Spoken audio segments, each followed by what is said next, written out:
Hello, everyone. My name is Kelly Hall. I'm a marketing coordinator for ALS North America. I want to thank you all for joining us today for our Webinar Wednesday series. Our presenter today is Edward Eckert. Ed served in the United States Navy as a Marine diesel mechanic from 1986 to 1990. He holds 2 certifications through the Society of Tribologists and Lubrication Engineers. One is a certified lubrication specialist, and the second is an oil monitoring analyst. Ed has been working in the technical services and diagnostics industry for more than 25 years. And now Ed serves as the diagnostics manager in tribology at our ALS laboratory in Atlanta. And today, Ed will be discussing the specialty testing of turbine oils. During this presentation, feel free to use your chat box or question or raise your hand features. We can go ahead and ask Ed these questions at the end of our presentation today. Ed, thank you again for taking your time to deliver this presentation. I will go ahead and turn it over to you. All right, thank you very much, Kelly, and welcome everyone to another ALS Webinar Wednesday. And today I'm just going to talk about, not to go into too much of the routine, really not at all, but just the specialty turbine oil testing that's offered at our Kansas City facility. So our test packages that we offer obviously do contain this specialty testing, which are recommended in certain tables 5, 6, 7 in the ASTM standard D4378. And of course, the testing is obviously optimized for monitoring your turbine oils for the your equipment reliability, not only looking at wear, but also the condition of the oil and the oil's remaining useful service life. So there is an ALS video, and it's on YouTube. Here is the link to that. Once the presentation is completed, Kelly will be emailing everybody copy of the presentation and also a link to this, but she will also include this link that you can access that. And if you want to write it down or maybe take a picture on your phone with it, that's fine. But it's a really good video that basically is professionally done, and it goes through the lab in Kansas City, and it does highlight the equipment and the actual turbine oil testing that is performed in our Kansas City lab. So it's a good video. So we're talking about basic turbine oil test methods, pretty much the same testing that's done in all routine industrial oil samples. Of course, you have your ICP, viscosity, of course, is your most important physical property of your oil. You have your water by Carl Fisher, and most turbines, unless otherwise specified by the OEM, pretty much typical limit for water by Carl Fisher on industrial turbines is 200 parts per million. Okay. Acid number, of course, for all the acidic constituents in the oil. Also is an indicator when it's time to change, also correlating along with oxidation, possibly RPVOT. Typically with turbine oils, they are your RNO, rust and oxidation type oils, and usually the acid number limit is typically around 0.3, and that's milligrams of KOH per gram of sample. Particle count, how much particulate, how clean the oil is in the sample. That your typical limit, unless otherwise specified by the OEM, is an ISO code of an 181613, and oxidation by FTIR. Oxidation usually around 25, but that kind of depends on the oil type that is being used in the turbine. And of course, color.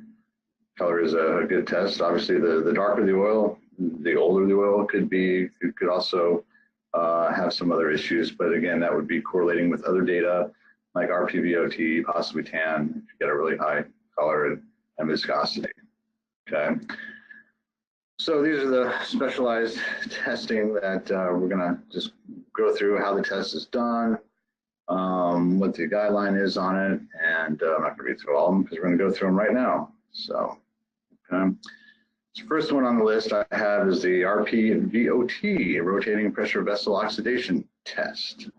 It's a little quick fact. It used to be RBOT, rotating bomb oxidation test, but after 9/11, they have changed the name of the test to rotating pressure vessel oxidation test. Okay? It used to be RBOT back in the day.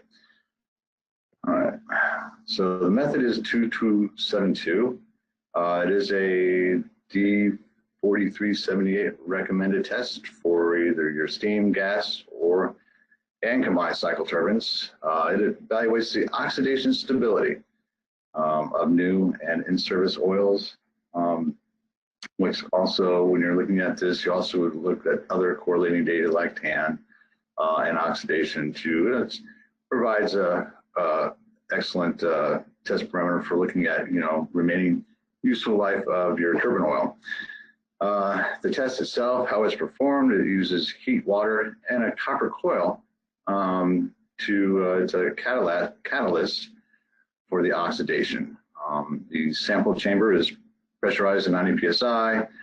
It's heated and it's rotated. And that's all due to you're being pressurized with pure oxygen and heat. So you're really wanting to oxidize along with the copper coil to accelerate the oxidation process of that oil. So it is pressurized, spun, and the test ends when the pressure in the chamber drops 25 psi from the maximum pressure. So the time it takes for it to reach the 25 psi maximum pressure is recorded in minutes, and that is the reported value. If you see on your reports, the RPVOT, whatever number that is actually the minutes it took to go from the maximum pressure to a 25 psi pressure drop in the sample chamber. So the Kansas City lab uses the dry block units, and there's a chart here that shows, you can see right there is where the sample in the chamber reaches the maximum pressure, and at the point when it drops 25% from the maximum pressure, and then here's your time in minutes at the bottom on the scale. Just kind of will show you, it goes from maximum pressure to 25 psi drop, and it's just recording the minutes.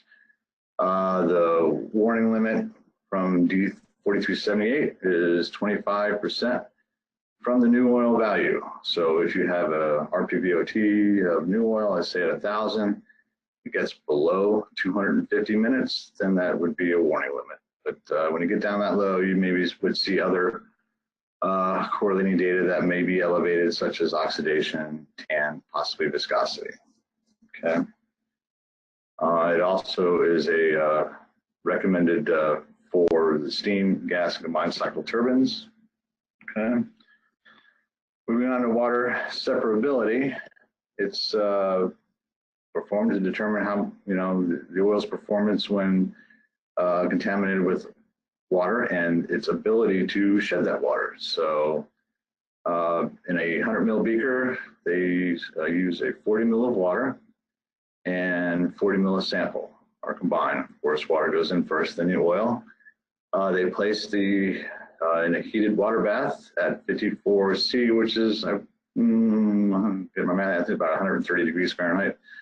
So they insert a paddle and they basically stir it up really good to mix the water and oil together, 1500 RPM for 5 minutes intervals. Okay, so what they're doing is basically they stir it for 5 minutes, stop it, and the start time the run of this test is 60 minutes max.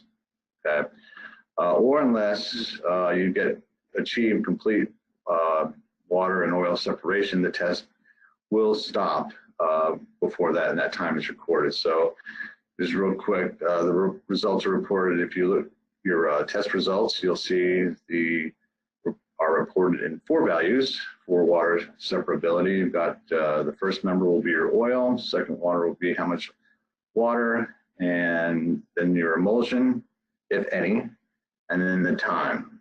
So plus they also report the temperature of the water is also reported, which is 54 degrees Celsius. So just a couple examples here. So if you have an oil, we run the separability, and it had achieved complete separation at 20 minutes. This is how it would be reported. You'd end up with 40 mils of oil, 40 mil of water, 0 emulsion, and 20 minutes is how it's reported, because that's just at the end of the test. After the 5 minutes, then it had achieved, total separation.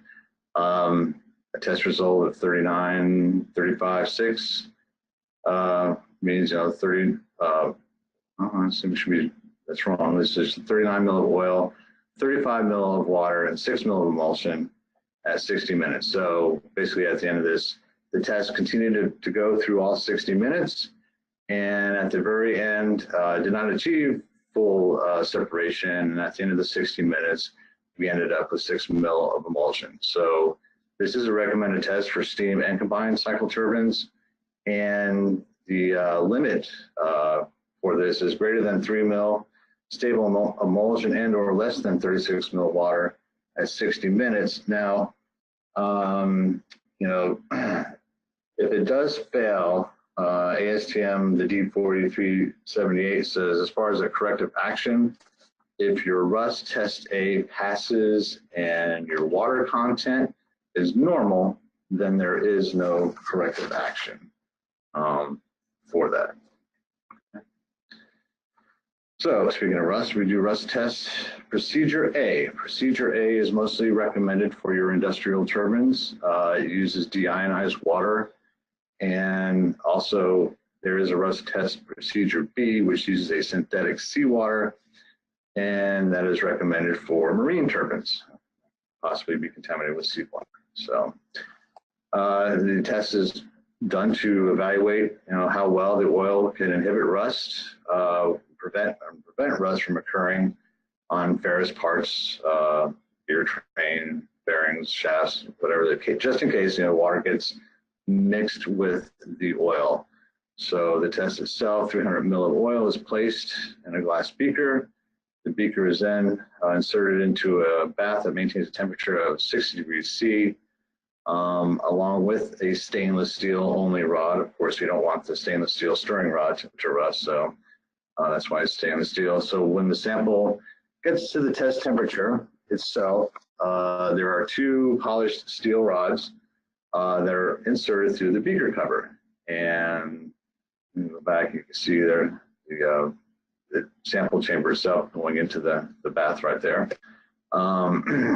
So the sample is stirred. It's for 30 minutes, okay, to ensure complete coverage of the test rod. Then, after the 30 minutes, they add 30 milliliters of the deionized water. So, of course, procedure A, we use the deionized water. Then it's introduced into the beaker. So it's stirred for 30 minutes.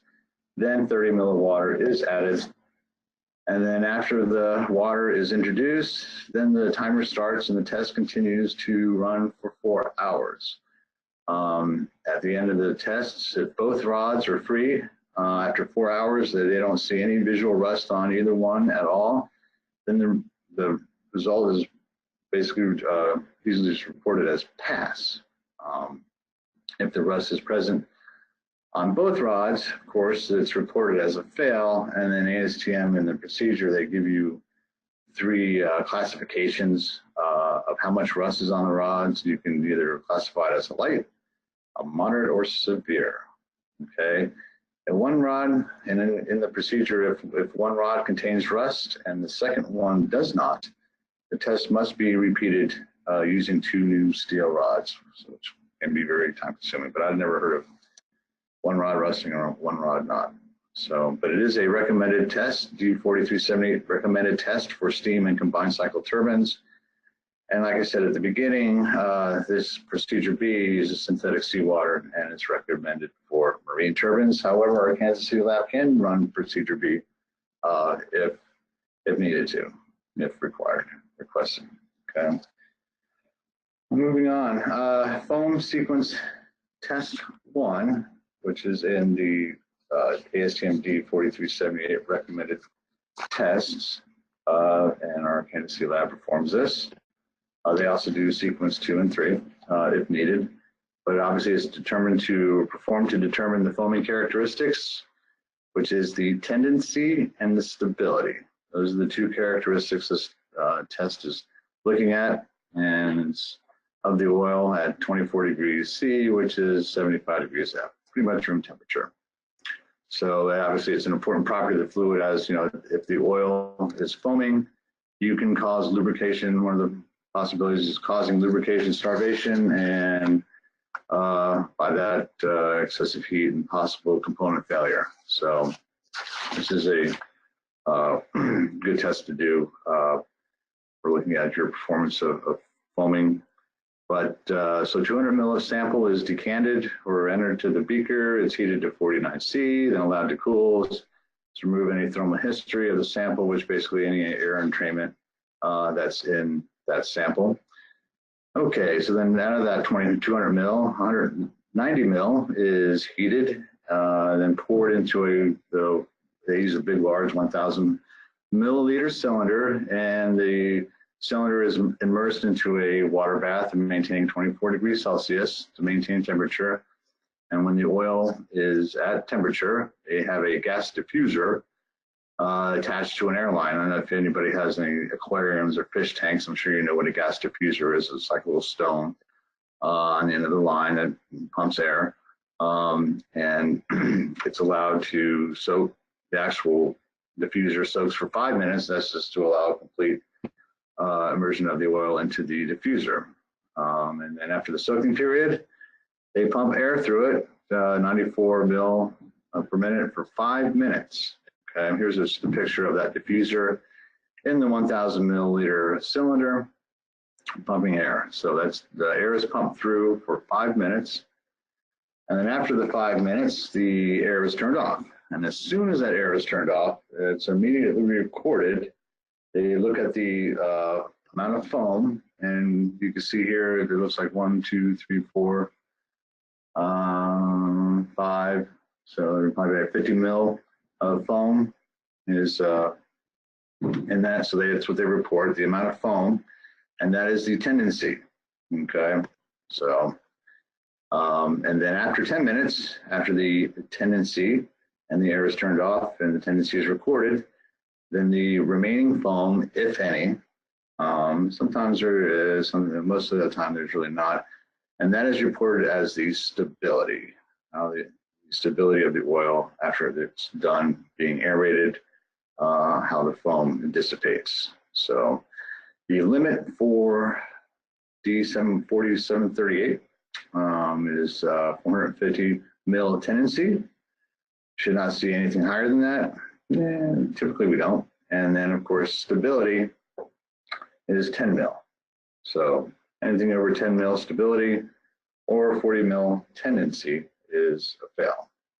Okay. And so, I mean, it's the reason why you may have foam, possible contamination, maybe an anti-foam depletion, and then possibly sometimes in new turbines, residual rust preventatives or something, that type of soaps, detergents, or something like that, excuse me, may cause foaming. All right. Okay. And this also is a recommended test for the steam, gas, and combined cycles. I'm going on to the ruler test, which ruler stands for remaining useful life evaluation routine. It is done by a process called voltammetry. And this is basically looking at your oxidation, anti-oxidation additives, your phenols and amines. The actual ASTM method the Kansas City lab uses is ASTM D6971, and this method is applicable only to non-zinc turbine oils. The hindered phenols, aromatic amines, like I said, are the oxidation inhibitors in the turbine oils, and depending on the oil, the manufacturers, some oils may have one, may have another, may have amines, may have phenols. Most of them obviously have amines, but then some have both. So, Again, RULER is the remaining useful life evaluation routine, the acronym, and the process is a linear sweep voltammetry, and it's an electrochemical technique where the sample is prepared with a certain electrolyte solution, and depending on the oil type itself, there are different colored solutions from the manufacturer. So based on the actual oil type, they have to use these different colored solutions. Excuse me, and the voltage is applied linear to a working electrode. And what that's doing is you're creating a peak voltage differential, which will correlate to the remaining oxidant in the sample. And what I mean by that is to attain a peak voltage differential, the lab, what they do is they compare the in-service sample with the new oil. So it's very important to remember if you're having a RULER test done for the measurement of the amines and the phenols, that you would definitely want to send in a reference oil, because the lab will run the reference oil, look at the new oil, the peaks of the amines and phenols and the new oil, and then compare the in-service oil with the new oil. And then, of course, they're looking at that percent remaining from the new to the used, and the results are recorded in percentage.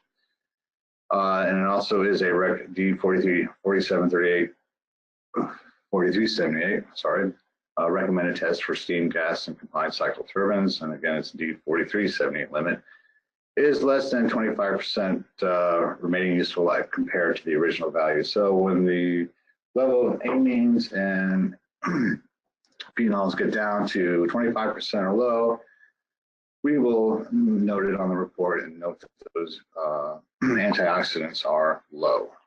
So to replenish them, basically, you would want to contact your oil supplier, or possibly, add fresh oil to increase those levels. Okay. So, okay. Membrane patch colorimetry, MPC. This is not on the 4378, but it is a test that the Kansas City lab does specifically. We do a lot of it for turbine oils. It can also be done on other applications, compressors, hydraulic fluids. It is done by the ASTM method D7843. And MPC, basically it's dark, you're looking at the color discoloration on the patch from the soft contaminants, the varnish precursors, resinous gums that are produce the varnish in the system. And it's reported numeric color rating, which is 0 to 100. And it's based on they call it the CIE delta energy values, which is stands for the International Commission of Illumination Delta Energy Values. And the Kansas City lab uses a micro-optics iLab spectrophotometer to read and obtain that reading. Definitely is one of the main tests that we use when we are evaluating, doing a varnish potential evaluation of the turbine oil. And of course, ASTM does not recommend using it for dyed turbine oils, as it will possibly interfere with the reading with the spectrophotometer. Okay, and again, it's not a recommended test on the test schedules on the 4378.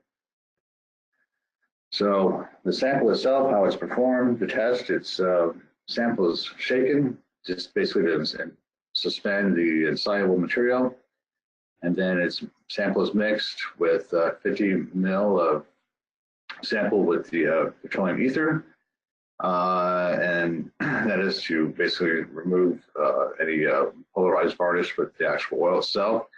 And the sample is then run through a 0.45 micron membrane through a vacuum and filter funnel. And then after the sample is run through that membrane filter, is put on a petri dish. They put it in a dust-free environment, usually a cabinet, and it has to dry for at least 3 hours. Then after the filter patch, or they call it the membrane filter, is dried, the spectrophotometer is standardized They standardize it before every test, and then the filter is analyzed with the spectrophotometer, and it produces that CIE value, again, which is 0 to 100 is the scale. And there's the spectrophotometer reading the membrane filter after the test is performed. Typically,